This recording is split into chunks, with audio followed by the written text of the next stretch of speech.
Hello friends, welcome back to your YouTube channel. आपका अपना channel sales गुरु बाबा।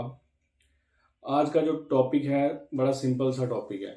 मेरे ख्याल से काफ़ी लोग जो हैं वो इस चीज़ से परेशान भी होंगे और कईयों को इस चीज़ की नॉलेज भी नहीं होगी।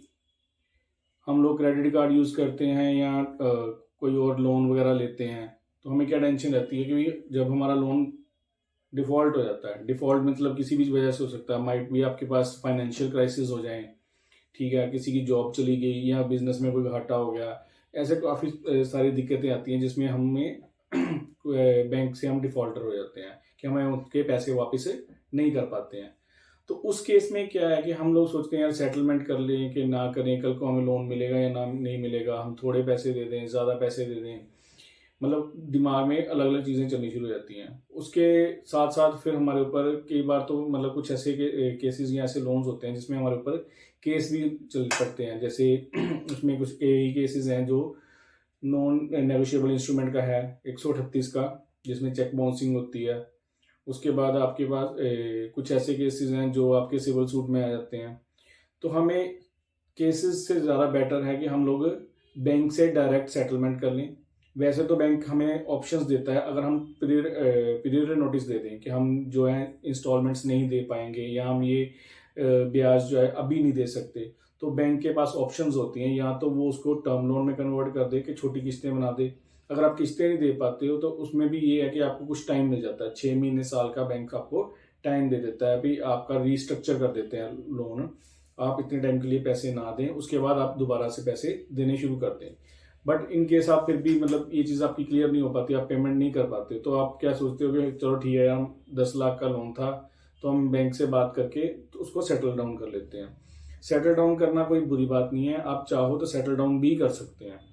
क्योंकि आप ये सोचते हैं कि ठीक है आज मेरे पास पैसा है, कल को ये भी पैसा चला गया तो मैं शायद बैंक का ज़्यादा बड़ा डिफॉल्टर बन जाऊं, या बैंक मेरे ऊपर ज़्यादा पेनल्टीज डाल डाल के इस छोटी सी अमाउंट को, जैसे सपोज करो एक अमाउंट आपकी ₹1,00,000 है, आप लाख नहीं दे सकते, 30-40 हज़ार दे सकते हैं। और आप सोचते हैं कि अगर मैं ये चीज़ नहीं दे पाया तो बैंक ने क्या करना है, उस पर पेनल्टीज पड़ेंगी, इंटरेस्ट पड़ेगा। साल 2 साल 3 साल 4 साल के बाद वो ₹1,00,000 जो है वो आपका 1.5 2 3 कुछ भी अमाउंट जो है वो एज पर इंटरेस्ट और एज पर पेनल्टीज पड़ सकती हैं। और बैंक आपको ऑप्शन दे रहा है कि ठीक है आप एक काम करिए, आप ज़्यादा नहीं, इस अमाउंट पे आप सेटल डाउन कर लीजिए। आप भी अपनी तरफ से अपना पॉइंट ऑफ व्यू रख सकते हैं कि हाँ यार हम इतने पैसे दे सकते हैं, 10 हज़ार, 20 हज़ार, 40 हज़ार। तो बैंक उसको अपने हिसाब से देख लेता है यार कि मेरा इतने में जो है मेरे को सेटल डाउन कर लेना चाहिए। बैंक आपकी मजबूरी समझ सकता है और आप उसको अच्छे से इलेबोरेट भी कर सकते हैं कि मुझे ये दिक्कत परेशानी है। उस केस में आप बैंक के साथ सेटल डाउन कर सकते हैं। एक बार सेटलमेंट कर लिया आपने, आपको ये लगेगा कि मेरा भी लोन जो है दोबारा से कभी नहीं होगा, या मेरा ये सिबिल में आ जाएगा कि सेटल किया हुआ था लोन।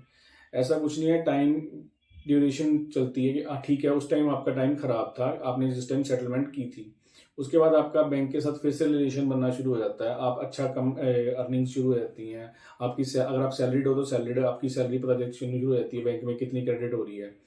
उसके साथ साथ फिर से वो दोबारा से आपको लोन वगैरह प्रोवाइड करवा सकते हैं। आप छोटे लोन से शुरू कर सकते हैं, लाइक गोल्ड लोन से शुरू कर सकते हैं, या सिक्योर लोन शुरू कर सकते हैं। सिक्योर लोन में आपका कार लोन आ जाएगा, होम लोन आ जाएगा, गोल्ड लोन आ जाएगा। ठीक है, तो ये सब लोन के साथ आप अपना फिर से ट्रैक दोबारा से एक अच्छा ट्रैक शुरू कर सकते हैं। जब आपका एक बार ट्रैक बन जाता है, साल 1.5 साल के बाद आपकी एक ट्रैक हिस्ट्री अच्छी बन जाती है लोन ट्रैक की, कि आप ड्यूरेशन ईएमआई जो है वो प्रॉपर ड्यूरेशन के बाद देने शुरू कर दी है।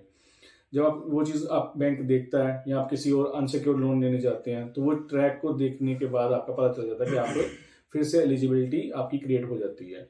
तो इसमें कोई दिक्कत नहीं है, कोई परेशानी नहीं है कि आप सेटल डाउन करते हैं तो आपको दोबारा से लोन नहीं मिलेगा।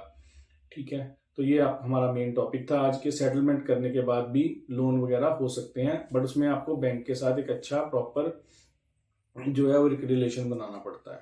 तो चैनल को सब्सक्राइब करें, शेयर करें, एंड घंटी वाला बटन जरूर दबाएं ताकि आपको कोई भी अपडेट वीडियो हो तो आपके पास जल्दी से जल्दी पहुंच सके। Thank you.